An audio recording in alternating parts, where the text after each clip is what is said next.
I think what stood out most of all with the Ornico report was the sheer size of the conversation. If I just have to think of another topic that really took the world by storm, it would be COVID.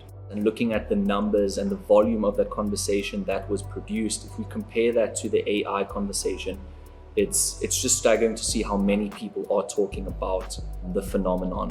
So definitely at face value, that was the first thing that popped out. It's just the sheer size of the conversation.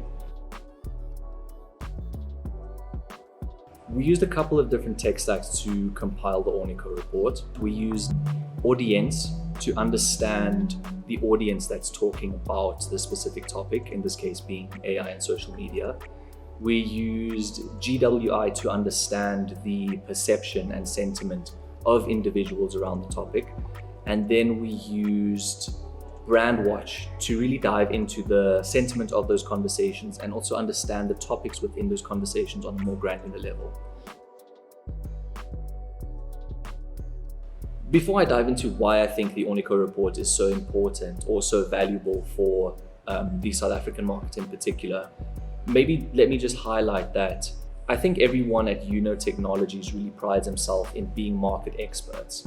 We're South Africans with a finger on the South African pulse. So I think not only do we really understand any kind of South African context, we also actively tailor our technologies to do so. Maybe an example of that would be our South African Language Sentiment Dictionary, which we use in conjunction with a lot of our tech stack to not just analyze South African conversation, which means all local South African languages, but also analyze the sentiment thereof. And when I say all local South African languages, it also includes and entails colloquial languages and slang.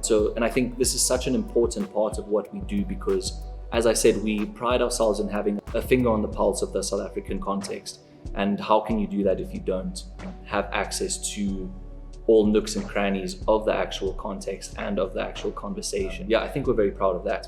And to get back to your original question of why this report is valuable and important for the South African market is because of the insight we're getting into the South African context. So not only do we understand the conversations being held in South Africa on a more granular level and the sentiment of these conversations, we're also able to uncover opportunities that we're able to maybe leverage, but we're also able to uncover specific audiences, put labels on them, and help us understand who's talking about what, why are they talking about it, and with what kind of an output we're leveraging that conversation.